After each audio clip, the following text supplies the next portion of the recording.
Hello again, everybody. This is Noah and John. We are from UrbanDigs. We are in week 2 of the virus crisis, and we are in day 2 of the shutdown. Day two of the pause, the New York State Day pause. 2 of the pause. Since Cuomo on Friday, this is business day number 2, told us that we are no longer allowed to show for agents, real estate agents, and so the whole industry is grappling with this, Johnny. Yeah. And they're trying to go virtual or figure out how to go virtual because, first off, we don't know how long this is going to be. No. I think they set a 30-day period or something. I think they said something like that, but we don't know if that's it or it could be extended. Like, we don't know. Right. And I guess we're waiting on the doctors and scientists and the hospitals and everyone to tell us that this virus is starting to get contained. We're looking for peak containment. Right. Yeah, I think we're looking for signals that the curve is flattening, that things are starting to not necessarily turn the corner, but get to the point where there is light at the end of the tunnel. I think that's going to happen. I don't know when it's going to happen. I think that's what everybody's waiting for. So that's why we're all on pause still. Right. And peak shutdown is kind of tied to peak containment, I would think. Right. So you got peak containment. If we could solve peak containment, it would lead to a shorter peak shutdown. Yeah, we're sort of in the acute phase in which we're still trying to understand what's really happening here, and we're in survival mode. After survival mode is like, all right, well, what's the damage? And we're not into damage surveillance yet. The tornado is still ravaging the RV park. That's months down the road. It's months down the road to the insurance adjusters can get there and replace all our windows. We got to figure all that out once we get there. So right now, survival mode. A lot of logistical questions.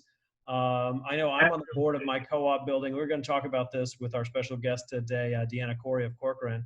But I'm on the board of my building, and we have a board interview today scheduled by phone. So this is something we've never done before, but we are rolling with the punches and just trying to keep the ball rolling as much as we can. And I think part of the issue is that there is no instruction manual for keeping that ball rolling. Banks, on an individual level, each bank is doing its own thing. Attorneys are trying to figure this out on their end.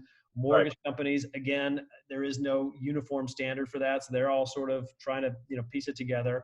Meanwhile, we need buildings themselves, management companies, everyone is sort of putting together its own list of rules. So we are at peak uncertainty right now in terms of business.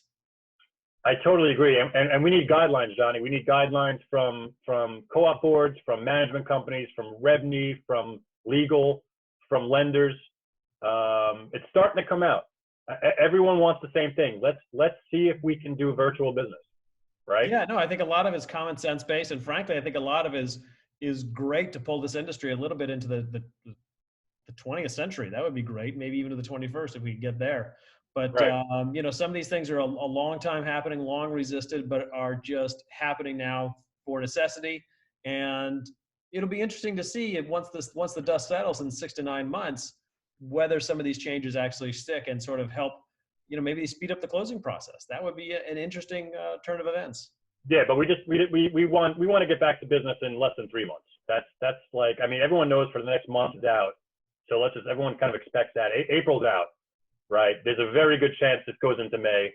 And I'm sure people will start to go back and that will kind of happen like in phases, I guess.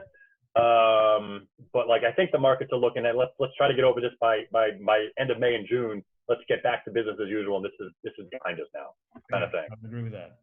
So let's just let's figure out how we can work together, manage this crisis, navigate it, be transparent about what the data shows, whatever we could track, right? Because we can't track days on market anymore, so that's out. Yeah. And let's just see what the frontliners, the producers are doing. With that said, let's bring Deanna in, Johnny. All right, very good. Yeah, I just gave her a little text here. I got text coming in. I'm going to give her a text that said join in. So we should see a little Deanna Kory box going on right down here. And while we're waiting, guys, we have a YouTube channel. This is UrbanDigs YouTube channel. I encourage you guys to subscribe. There's Deanna.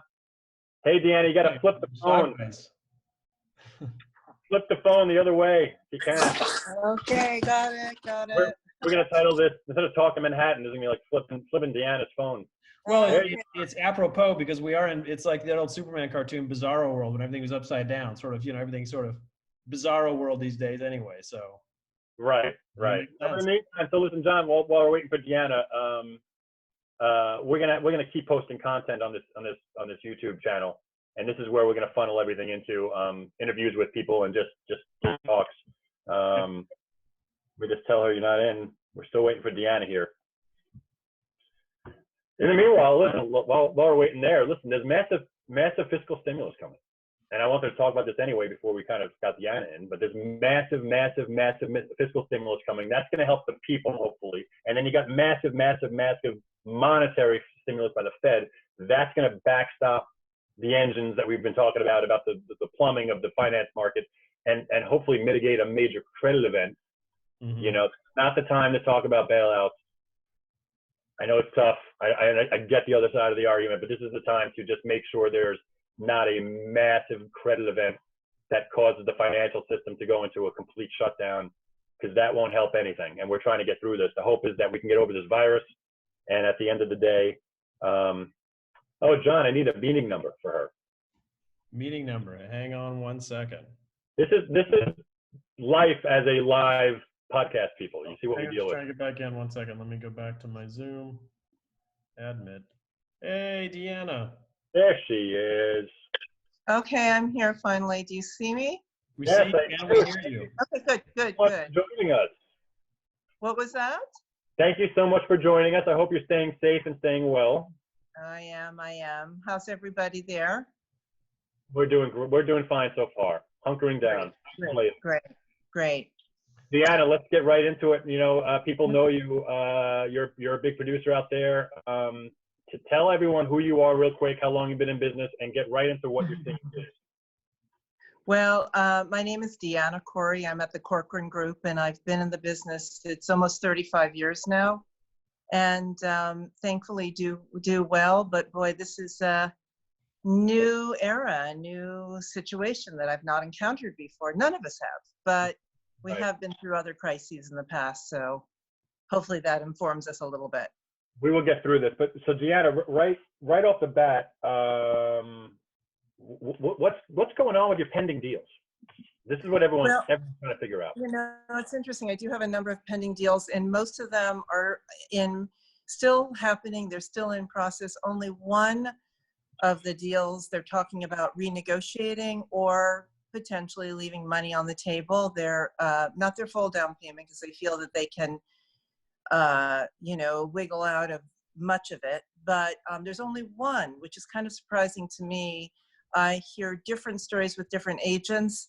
And of course, depending on the length of time it is until the closing, it will make a difference. So if something's further out, then we may not be hearing much about what they want to do now, and they may be waiting and seeing. But for those that are coming up, I have one that was supposed to close yesterday, but they're trying to figure out how to virtually close. Right. But no talk about negotiation or anything. And then others, really nothing except for just one, thankfully. Right. So people understand. I'm sorry, John. I just want to sneak this in. So people understand. You know, usually a closing. We lost Deanna. Because whoop. There. It's just, how do I turn off? Go ahead. I'm sorry. I was gonna say, usually a closing it involves, you know, management company, attorneys, right? The buyer, the seller, maybe the brokers. I mean, you're all sitting at a table, and then you have the final walkthrough right before the closing. Usually. Right. Well, usually do. Right. And they also have banks and so forth. So if one of those parties can't be there, the closing can't take place. And that's the challenge that we're facing right now. I just got a note a moment ago from Bank of America. We're supposed to be closing on something shortly, and they're not doing any closings right now virtually. Although they have a new, I'm just getting up to date as we're here on the line. Right, and they're changing and dictating different things at this point. So it's all in flux right now because everything's so new. Yeah, and that was kind of one of my questions, which is just, you know, you hit upon it, which is there's a lot of logistics that happen in between getting a contract signed and getting to closing. And I'm just curious, with the deals that are in contract pending closing, how are you trying to work around some of these kinks, such as, have you talked to any boards about how are they doing the interviews on the co-op side? Or I'm not quite at that. I do have a number of board packages in, And I'm hearing that there's some talk about doing a virtual board meeting, which makes sense, a Zoom meeting or something to that effect. Yeah.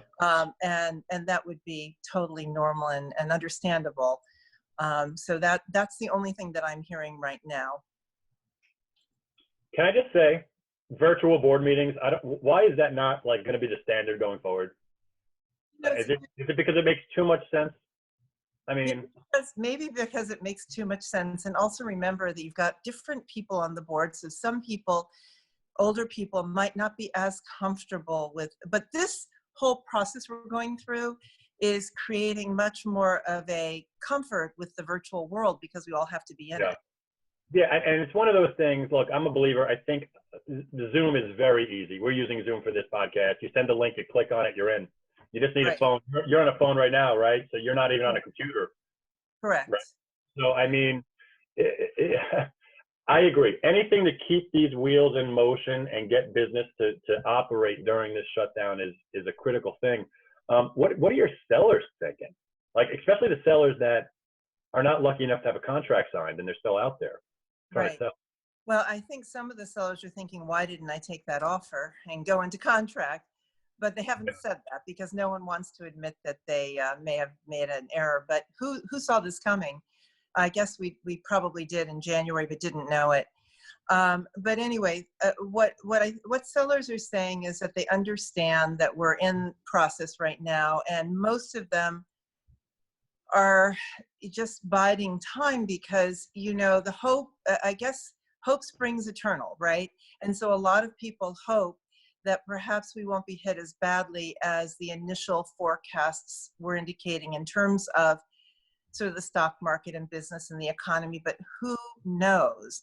Yeah. So it really depends on your point of view. Some sellers are probably feeling really upset.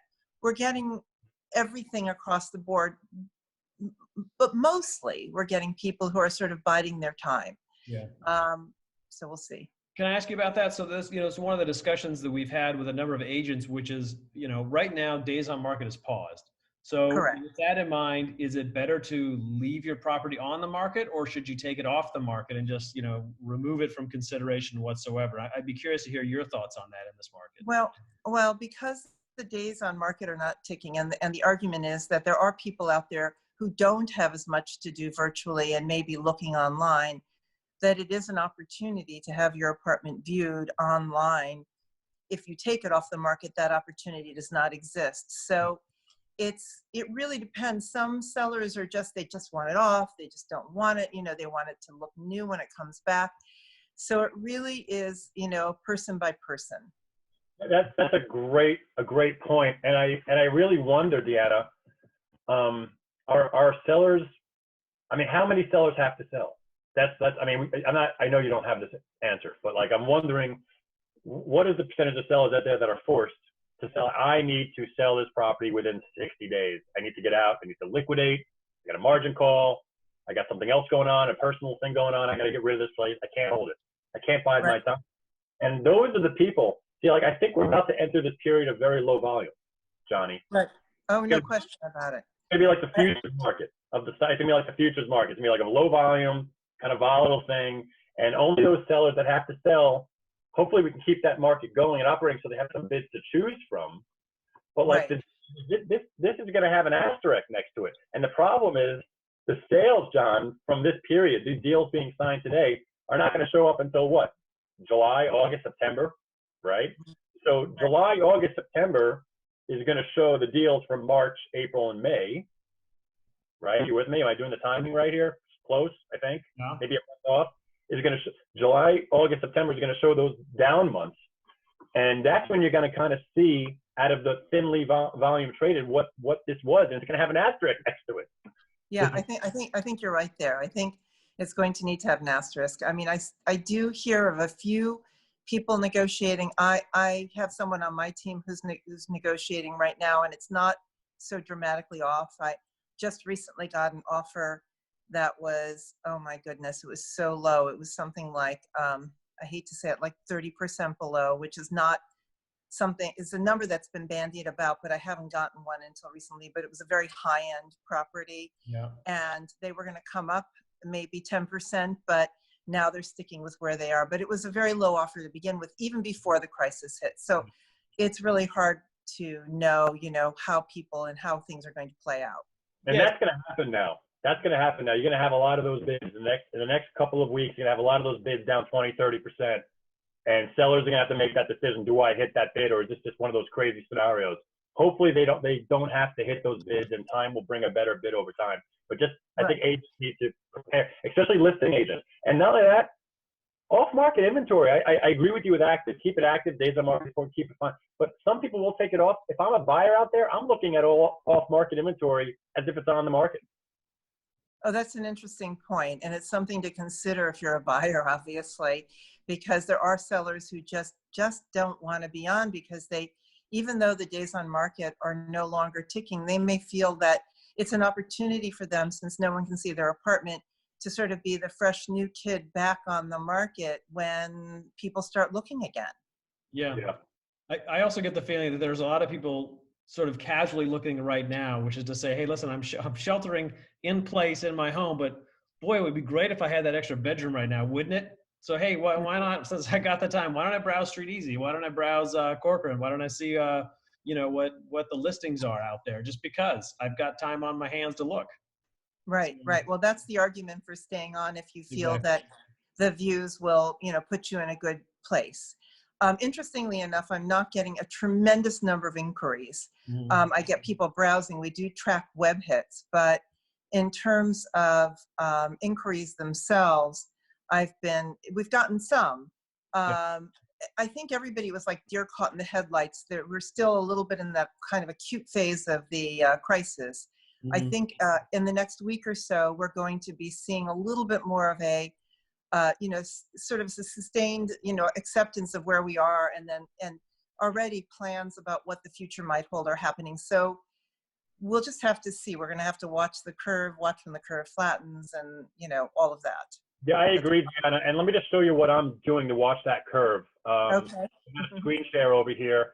I'm using my search tool. I'm using my little date, my starting from time scale here, and I'm using my custom period tool down here that allows me to select, I want March 1st to March 24th. And then I can just change status easily. So I want contract signed to start. So I could see that we have 549 deals in this month so far. 549. Yeah. Not and bad. What is that compared to previous months? Lower. Usually we do over 1,000. I mean, I can go to my charts tool over here, and usually it's about 1,000, a little over 1,000 for the month of March. Okay. Right. You go to my monthly contract activity chart over here and just click this, and I can click on 3-year and just go to March, and I could see, all right, it's a little over 1,000, it's like 1,025 or so if I average them out. So now I go back here. So far, we got a week left, but like you said, I think we're entering that period where now we're going to have that sustained little acceptance of, okay, this is going to go down a lot for a while, for a few weeks. My guess is the majority of these went into contract in the first couple of weeks of March before this was. Right. Yeah. Right. And as a matter of fact, I could look in the last 7 days and just change this from the 17th and see what, I mean, so 100 was in the last 7 days. Yeah. Well, so I'm going to be looking at this every day and kind of see how is that going down, just to see, what's happening. I think I've been speaking with agents, and it seems to me, obviously no one can actually walk into an apartment right now, or at least they're not supposed to be. And so as a result, it's things that people have seen in the past, or deals they had been negotiating, that sort of a thing. There are some people who might buy virtually, and that is happening in more in the condo world and in the new development. But it's in the normal resale, it's less likely. I mean, highly unlikely actually. But still, we do have to try, and we still have to do virtual tours and do whatever we can. So we can't walk into the apartments, but we do what we can. Right. And that's what's going to be. So how are you changing? And this is kind of getting to the end here. How are you changing your team and your team approach here? How are you handling all the members that you got there? What are you telling them? In what respect? In what way? Well, are you changing how you do business? Are you having weekly virtual meetings? we're having weekly Zoom meetings, and we're talking with one another, and we're coming up with strategies as to how to, well, first and foremost, while we're in this acute phase, we're trying to talk with all our sellers, and we're trying to do some different virtual marketing, like, slideshows, and to the extent that we had a virtual tour prior to the lockdown or the quarantining, we are putting those on. But most importantly, we're reaching out just to see how everybody is, because and to handhold, because a lot of our job is, as psychologists, really helping people get through issues and problems. Yeah. And right now, because I've been through, I don't know how many, but a lot of different crises in the real estate market, I know, and everybody does know, there'll be an end. And I do know there is a sort of a several stage process that we're going to go through. We're coming to the end of what I would think is the first stage, and hopefully going into the second stage. And then people will get more, looking at things in a sort of, what can we do next kind of a thing. I think we've just all been deer caught in the headlights up until this point. So if I could ask you, Deanna, so what would your advice be to a brand new agent who's maybe got a couple of years under their belt? They were starting to kind of get some deals going, and now suddenly everything's on pause. What's, from looking back over your career, what's the one piece of advice you'd kind of give them, that, knowing that there's an end in sight here? I mean, I would talk with people who've been through it before, like I have. Remember that this is not a financially based decline. And this is something I can't say enough.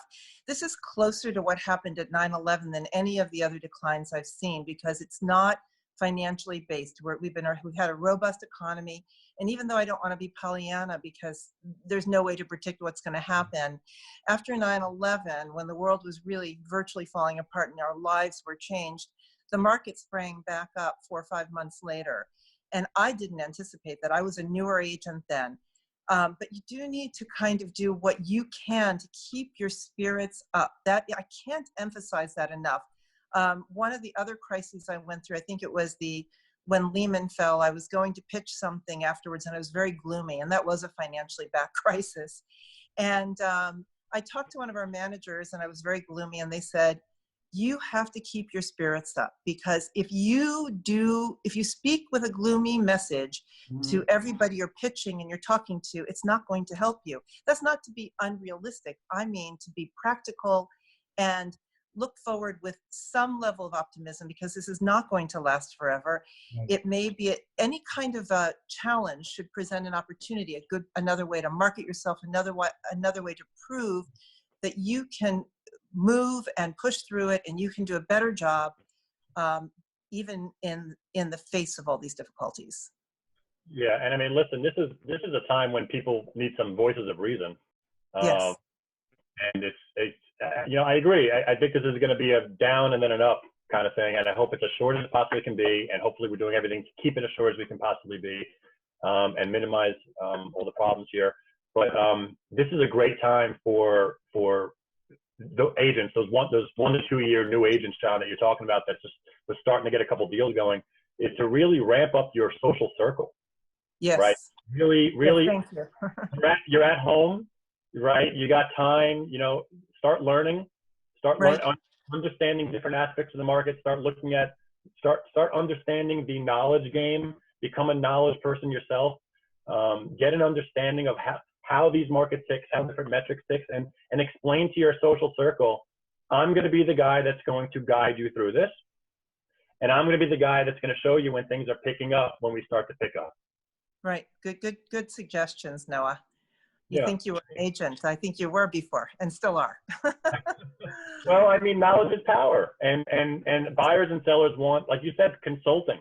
They want hand-holding, but they also want consulting. And if you know what you're talking about, and you need to know this stuff, right. Otherwise the business is going to go to the people that do know this stuff, and they're gonna get to sell, more than right. you. Well, I think to your point, definitely do widen your social circle, increase your knowledge base. If your company offers webinars and anything you can get your hands on to improve your sales skills, your social media skills, anything you can do to increase the new way of doing business. I shouldn't say new way. It's been this way for millennials, and also the younger generation. Is a lot is online, and if you're not doing it, you need to do more of it in in a smart way. You have to sort of think it through. I've been a big believer in sort of along the lines of what you said, educating people, because I think education, for me anyway, has been how I've marketed myself and how I've become an expert in the field. Deanna Kory, thank you so much. Listen, you're awesome. Stay well, stay safe. I hope those deals get cooking, and I might have you back every once in a while just to check in on where things are, because this is every couple of weeks. I might want to have you back and see how this stages of this plays out here. Happy to do so. Thank you so much, guys. This is Noah and John. We're from UrbanDigs. We're talking Manhattan, and we're going to catch you next time.